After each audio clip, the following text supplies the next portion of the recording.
声優林原めぐみ、古谷徹、原作者筒井康隆、そして監督今聡。パプリカ、夢の世界が今語られる。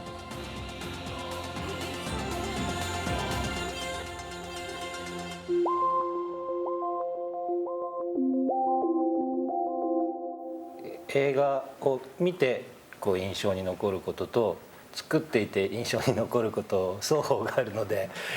一口には難しいんですけれど、今回の夢の描写として一番柱にしていた、パレードですかね。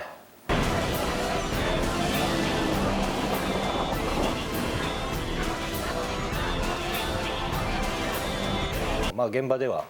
有象無象のパレードという言い方をしてたんですけれど、やつらが画面作りをしていって、作画作業をして色がついて動いて音がついた状態でレビューできて初めて安心したという意味では、あそこがうまくいったのが一番印象的でしたね。あれが失敗してたら映画パプリカの印象がだいぶ弱いものになってしまったかなというところで、私はやはりパレードですかね。私はですね、パプリカが夢に入っていく時に空からファーッと降りて孫悟空にくるんと変わって大丈夫かって言われて、私は誰って言い返す所長にシーンがあるんですけど、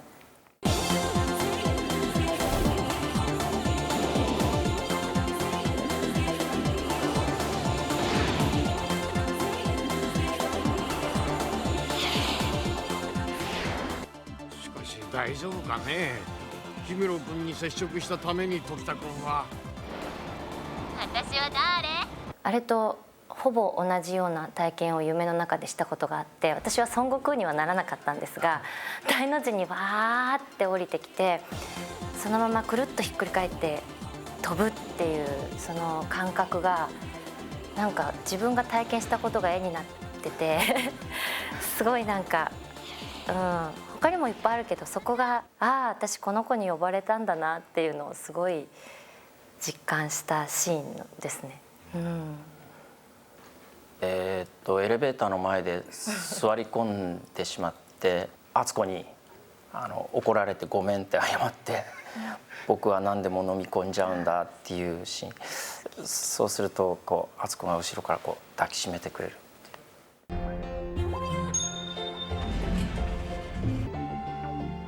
ゴミ箱みたいな食いしん坊が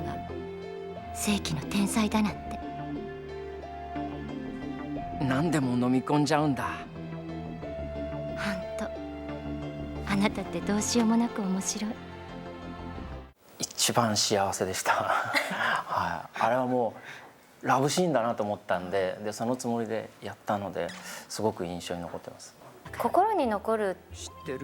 ーンとか作品ってたくさんあるんですけど、なんか体に残るっていうか、声でやってるんですけど、なんか彼の体臭だったりとか温度だったりとか、ブニョブニョしてると思ったら意外と硬いみたいな感じのとこだったりとかなんかしばらく私のこの辺にまとわりついてて、今でもそう、思い出そうと思えば思い出すぐらい、なんか体感しちゃった感じですね。実際古谷さんに抱きついたわけじゃないんだけどなんかすごくこの辺に匂いとかジメってした T シャツとかなんかが残っててでもいい思い出なの？でも愛おしいの、たまらなくだからそこもすごい好きなシーンですね。原作者としてはね、だから小説にないなんか効果のある場面って言いますかね、そういうのがだからもう開館早々のもうサーカスのシーンのIt's the greatest showtime!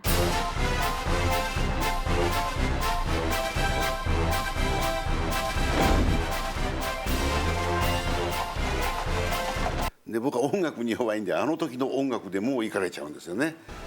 だから音楽ということで言えば、もちろんパレードの時の音楽もそうですし、それから最後の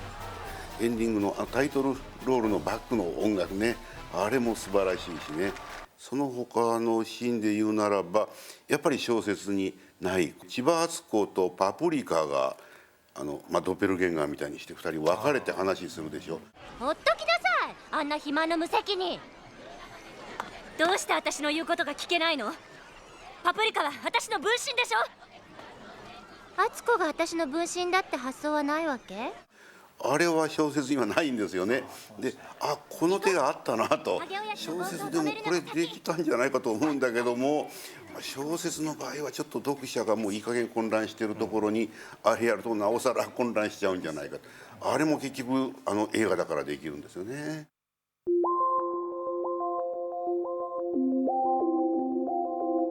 ええ、DC ミニを守らなくては。お大事に、小中川警部さん。クールな千葉敦子と可憐なパプリカの二役をこなした林原めぐみ。私が夢探偵しようか。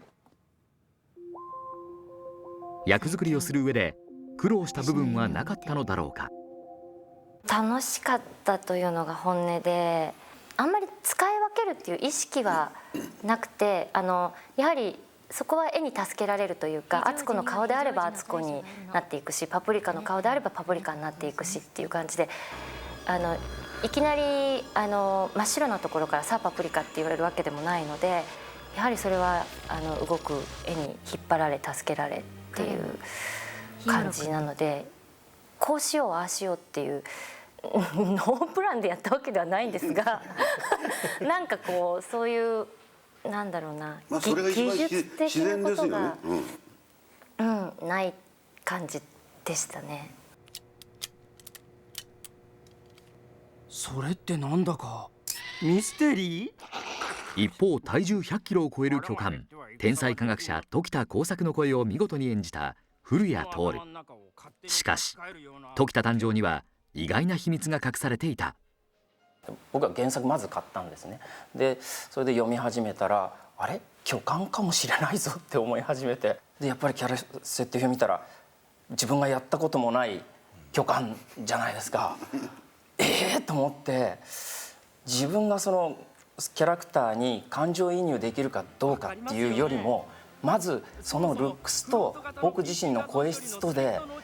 これはマッチしないだろうってまず思っちゃったんですね。むしろ僕じゃない人の方が作品成功するんじゃないかなって思ったんで、いやちょっとどうしようって言って、そしたらマネージャーもいやちょっと難しいですよねって話になったんで、じゃあお断りしましょうかって言うから、じゃあちょっとそうしてって言っといた後に、あれ待てよ、何か考えがあるのかもしれないぞと思って、もう一回マネージャーに電話して「ちょっと待った!」っつってなんで僕にオファーが来たのかっていう理由をちょっと先方に聞いてほしいって言ったらば、もう今監督直々のご指名で、監督がもう子供がそのまま大人になってしまったような男で、一切恋は作らなくていいと。それでその純粋な少年の気持ち、なんかやんちゃで自分のやりたいことに夢中になっちゃうような、そういうそのまんまを表現してくれればいいっていうふうに伝わってきたんで、なんだそれだったらアムロと一緒じゃないかとアムロでいいんだと思ってお受けしてやらせてもらって、でそのガンダムのねアムロっていうそのあまりにも有名代表的なキャラクターで、普通そういうのってこう依頼する側としてはアムロでお願いしますっていうのはパプリカっていう作品をやるのに失礼じゃないですか。でなるべくそういうことは言わないように思ってたんですけど、アムロがいいやって思ってたんですよ。思ってらしたんですか。いやでもそれを説明するのにね、やっぱりその名前を出しちゃ悪いなとは思ってたんですけど、逆にそういうふうに思っていただいてたんだったら本当にそれは全く問題ありません。そうだった。よかったです。やっぱりそれはそうですよ。役者だって過去のあれと同じでお願いしますって言われたらやっぱり嫌なそれはそうですよね。新しいものを出したいと思ってますからね。DC ミニのせいじゃない。迎えたアフレコ初日、古谷にはまだ納得できないものがあったという。まだ悪用されたわけじゃ。時田っていうキャラクターを、純粋な男としてやろうと思ってやったんですけど、喋り始めても自分の耳で聞こえてくる自分の声と見てる映像のキャラクターとがどうもなんか合ってないな合ってないなっていうのが最初感じてたんですね、テストの時なんかは。でも監督も音響監督もの三馬さんも全然文句は言わないので、いいのかなと思ってたら、隣にいた林原さんが「私時田のことを好きにならなきゃいけないのにキャラクター見たら好きになれそうもない」と思ってて、ちょっと困ってたんです。どうしようって、どうやって愛せばいいんだろうって。それを最初2人外見で判断しちゃいけないけど。でリハーサルやったらおっしゃってくださった。まあ愛せますっていうふうにすごく本当に思ってしまって、最初敦子は彼のどこがいいんだろうっていう、もちろん原作にも描かれてますけど、ノーベル賞を取ったら僕は終わりだっていう、人は大概終わりっていうか、なんか賞を取っちゃったら終わりだみたいな言葉があって、魂みたいなものはやっぱり好きだなとは思いつつも、やはり曲を見ると一歩引いてしまって、最後ちゃんと抱きしめられるんだろうかって思ってたんだけど、なんと可愛いんだろうこの男はっていうか、その時田という人が。でまずもうね、挟まれちゃってて動けなくて大変なことになったんだの一言でクラッときて困ったことになったんだでしょうね。やだどうしよう好きって思っちゃいましたね。それを言ってくださったんで、もうそっからふわっともう声って大事ですね本当に。肩の力抜けて、もうなりきれたんですね。多分おっちょんって言われたら、もう一回押し込めちゃうかもしれない。閉まる閉じるみたいな。いやそれはしなくても、やっぱりすごく純粋なとこだけで何でも飲み込んでああなっちゃったっていう、とこが愛おしかったですねすごく。やっぱり時田耕作の声が相撲取りの声じゃやっぱりまずいよね、それは。でも結果的にはやっぱり最後の方になってくるともうロボットになっちゃうじゃないですか。それで時田らしくなくなっちゃうわけですよね、いきなり。そうすると今度は時田のキャラどうやって演じたんだっけって逆に曲間の時田の顔じゃないと時田を演ずるのが今度は逆に辛くなってきたんです。だからもうそこまでの間にすっかり一体になっちゃってたんですね。ああじゃあよかったのかなって。バーラジオクラブ。バーテンとウェイターの声を演じたのが監督の今里氏と原作者の筒井康隆だ。声優2人にはどう聞こえたのだろうか。映画にお詳しかったですね。まるで作ってたことが終わりのような。もう2人は僕最初全然分かんなかったんですよ。試写会見終わってあれ何やってたんだろうと思ってパンフレットを見てお名前出てるからどれやってたのって思って、その前に家内と2人って渋くてよかったよねって話をしてたんですよ実は。2人やってたんだと思って全然 OK ですねって思いました本当に。夢であることを教えてくれる感じがすごくしました。なんか私とにかく行ったり来たりしてたもんですから、敦子であったりでやっぱり所長と話をするとここは現実だって思うんだけど、でもここは本当に現実って所長に聞き返してしまうぐらい私も世界を行ったり来たりしてたんですけど、確実に2人はなんかこう今が夢であるっていうことを教えてくれるというか、ついつい試写する時もやっぱり一般というよりは敦子だったりパプリカの気持ちのまま見てしまうので、今夢だわっていうようなホッとするような感じだったり、出口を探さなきゃっていうような気持ちだったりして見てましたね。面白かったよ。だから監督ともいい思い出になったし、で彼はさ僕にはダメ出しできるけど自分には出せないんだよね。だから音響さんの方で今のでよかったかなって聞いてるんだ。面白かった。変な経験。なるほど。見たかったな。面白かった。いや前からちょっと出てみたいなっていうのがあって、常にコンソールの側からリクエストするだけじゃないですか声優さんで。言われたらどういう気分なのかとか、中に立っている人はどういう気持ちで聞いているのか、あるいはコンソールの側から音響監督なり監督なりの声がどういうふうに聞こえてるかはこっちからは分からないわけじゃないですか。でそれは一応味わっておいた方がいいだろうっていうそうかのとそんな人っていうのと、あとちょっとただ出たいっていう。味わってどうだったんですか？いやよしゃよかったと思う。本当に。いやね、やっぱりその試写等で映画祭でも立ち会うことありますけどね、自分の声がその会場いっぱいに聞こえてくるとね、やっぱ引きますからね。いや本当冷や汗が出ちゃいますけど。全然違和感なかったですよ。でも昔自分の声をテープレコーダーに取って聞いてみると、もっと自分はいい声だって思ってた時代ってありますよね。それは確かに。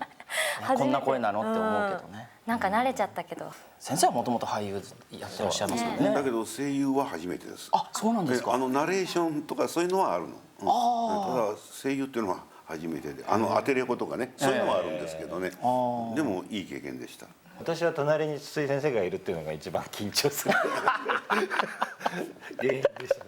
たね。声優初挑戦という緊張度よりも隣に筒井先生がいるっていう緊張度の方が。僕は逆に隣に監督がいるからといって安心してやってます。安心して。安心。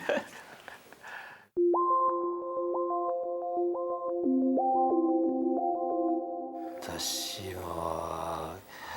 たまにすごい夢見るんですよね。本当にそれは人にも見せたいと思う。たまたま夕べそういう夢で何か古い地方都市そのものを誰かが買い切って奇妙奇天烈なテーマパークを作って、その中に自分が迷い込むまんまじゃないですか。でその中で自分は夢を見てるっていうのは時々分かるんですよね。でこれを覚えておけばネタになんか全然困らないやっていうぐらいすごいイメージで、それはお見せしたかったぐらいですよ本当に。ただ普段見てる夢なんて絶対見られたくないですけどね。ちなみにどんなって聞いちゃまずいのか。いや本当に思い出すだにこっぱずかしい夢とかねあるんで、そういうのは見られたくないですけど、でもそうですね、私は筒井先生のずっと作品「パプリカ」をはじめ夢にまつわる夢の木坂分岐で、パプリカの時にはね実際先生はなんか自分の夢をサンプルにして書かれてた、そういう意味でもああいう夢を見る先生のであればぜひ見てみたいなと思いますね。いやだから非常にシビアなお答えになるんだけれども、もう自分の夢でつまりもう怖い目に遭ってますから、だから他の人の夢はなおさらちょっと見たくない、恐ろしい、おっかないんですね。そうですね。短いね面白い夢見ることはあるんですよ。これ見た時は嬉しいですよね。それそのままちょっと手直ししただけで短編に仕上がるというね。よく他の人はですね、夢そのまま小説にするのはずるいなんていう人いるけれども、僕に言わせりゃ現実に起こっているようなことをねそのまま小説に書く方がずっとずるいんじゃないかと。それはどっちもどっちかな。だけどね、やっぱりそのパプリカとかさっきおっしゃった夢の木坂分岐点とか夢テーマの長編っていうのは夢のサンプルがいくらもいるわけでしょ。それを他の人の夢っていうのを、夢日記とかなんか書いてる人が何人かいるけども、それ読んでもサンプルにならんですね、実感がないから。やっぱり自分の夢しかないんですよサンプルにするの。夢見てそこちょっと変えてまたその続き見ようかなと思ったり、小説にするためにその部分をいじってるなんかしてるうちに、つまり夢というのは無意識だから、その中にどんどん入っていくと、これはもうセラピストでも何でもない訓練を受けてない人間がそんなことをするとね、無意識にとらわれてしまって、危ないですよね。危ない、本当に怖い目にあって、で次の日鏡の前に立ったら頭真っ白になってる、ということがあった。だからそれからはちょっとね控えるようにしてるんですけどもね。だからあんまり夢に気つけたりね、それ楽しみでそういうことをするのはいいんだけれども、あんまり自分の夢いじりましちゃいけないというねことはつくづく感じましたね。怖いですね本当に。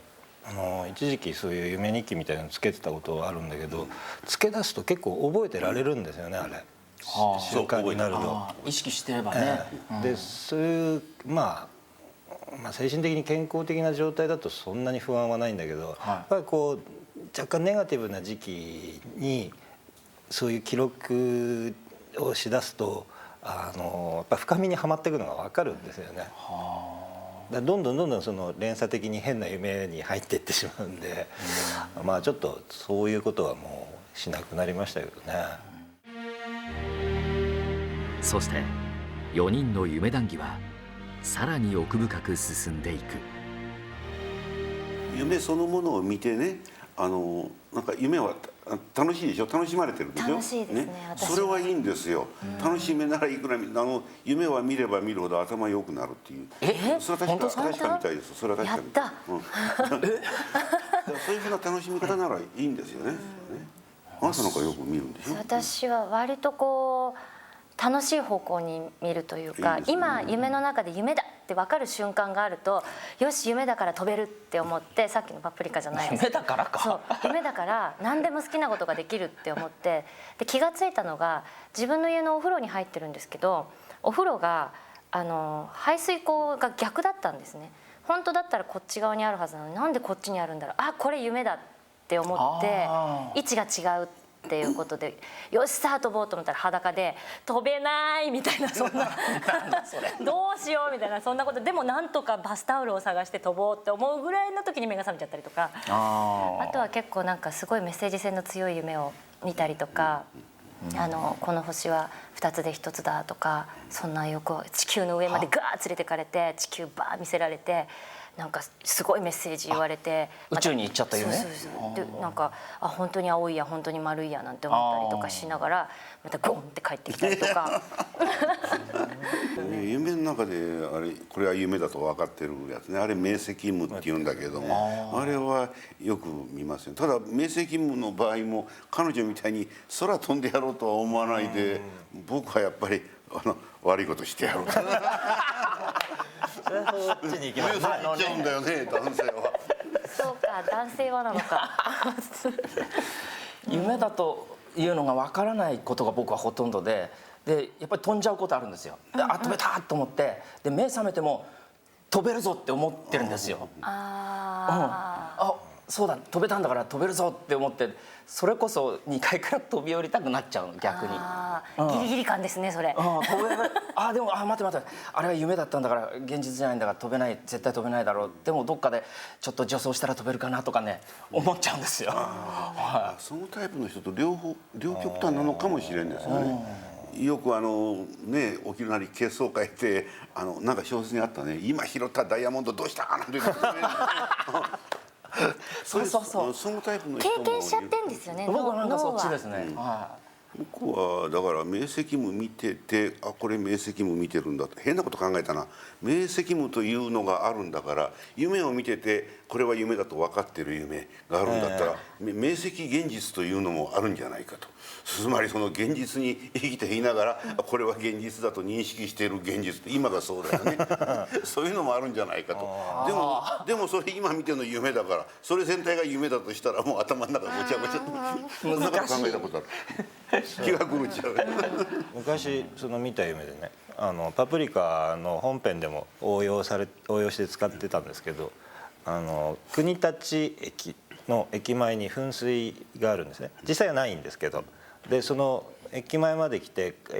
電車に乗って帰ろうとしてるんだけど、ここに噴水があるんだったらちょっとダイビングしてから帰ろうって言って、その噴水からドボーンとこうダイビングして、どんどんもうそこが海になってて下に潜っていくんですよ。駅前でこんなに手軽にダイビングができるなんてなんていいんだろうって気持ちよくいたら、海の底が上がってくるんですよ。真っ黒な海の底が。で上がってくるのが無意識だっていうことは夢の中で分かってるんですよ。無意識が上がってきたって必死に海面を目指すっていう夢を見たんですけど、そこがパプリカが人形で逃げてて黒いのが上がってるし、そことやっぱり悟空の姿で逃げてる最中に電線が上にあってそれ以上高く飛べないっていうのが、あれはよく見たタイプの夢なんですよね。あれよく採取されるサンプルらしいです。そうですね。なんか言語の発達と関係があって、何かその自分でこう言いたいことがあるのにうまく言語化できない時期とかっていうのがその飛びたいのにうまく飛べないっていうその高く飛べな何か障害があって飛べないっていう夢としてよく出てくるっていう話を飛行機でね乗って離陸するんですよ、それ住宅地の真ん中なんですよ。で上に電線いっぱい張ってるのこれ上行けんのかななんて思いながら飛行機でずっとそうですね、同じタイプなんですよね。でもその海底で黒いところへ無意識かと思って上へ上がっていくっていうのは正解ですよね、入っていってたら大変だもん。俺はもう自分の無意識って黒いんですかね。いや私が腹黒い世界無意識と話とは違うんでなんとなく例えば本音と建前みたいな自分でも気づいてない本音だったりとかだと分かりやすいじゃないですか。やっぱりなんとなくイメージは黒いものとして考えますね。それでなんかドロドロしたが出てきたとかなんか言いますよね、それはね、そういう表現が。なんかそのオープニングのカットでパプリカが小さいバイクに乗って、暗闇に向かってあれはだからその暗闇から道路が流れてきてて、でもパプリカはそのわずかな光、科学の光ですよね。わずかながらでもその無意識の闇に向かってこう切り込んでいくっていうイメージだったんで。冒頭からそういう画面出せるっていうのがその映画のいいとこなんで、小説でそれやったらもうダメなんだよね。何が何だか分かんないんで羨ましいんだよね。ゴッドファーザーズ以外の他の作品なんかと同じように、なんかやっぱりバーチャルなものと現実のものとの交錯っていうのは、ずっとね通してらっしゃる。そうですね。今回パプリカでその題材は集大成にするつもりで作ってたんで。あ、そうなんですか。はい。もっとやってくださいよ。いや、それね、彼のやってる作業僕と同じなんですよ。だから例えば千年女優っていうのは映画と現実でしょ。そうでしたね。こののは現実と夢でしょ。メタフィクションっていうんですけどね。フィクションを批評するフィクション。という意味で割と文学的にはレベル非常に高いものなんですよね。僕はずっとそういうのをやってきたんだけれども、だから嬉しかったし、だからコンさんにお願いしたわけなんですよね。実はね、多分パーフェクトブルーとか千年女優とかっていうのは、おそらくパプリカみたいなことをやりたいっていうのが先にあったはずなんですよね。その作品の順番パプリカが出た当時に読んでるんで、そういうなんか夢と現実が曖昧になっていく感じっていうのが先にやっぱやりたいっていうのがあって、もうパーフェクトブルーとか千年女優にそれが投影されてて、でその一番の元であるパプリカをやった以上、これで別にやめるわけではないけれど一区切りにしようかなとは思ってるんですよ。パプリカが最後におすすめの映画を伝えますが、あれは夢見る子供たちって映画とっても良かったのでおすすめです。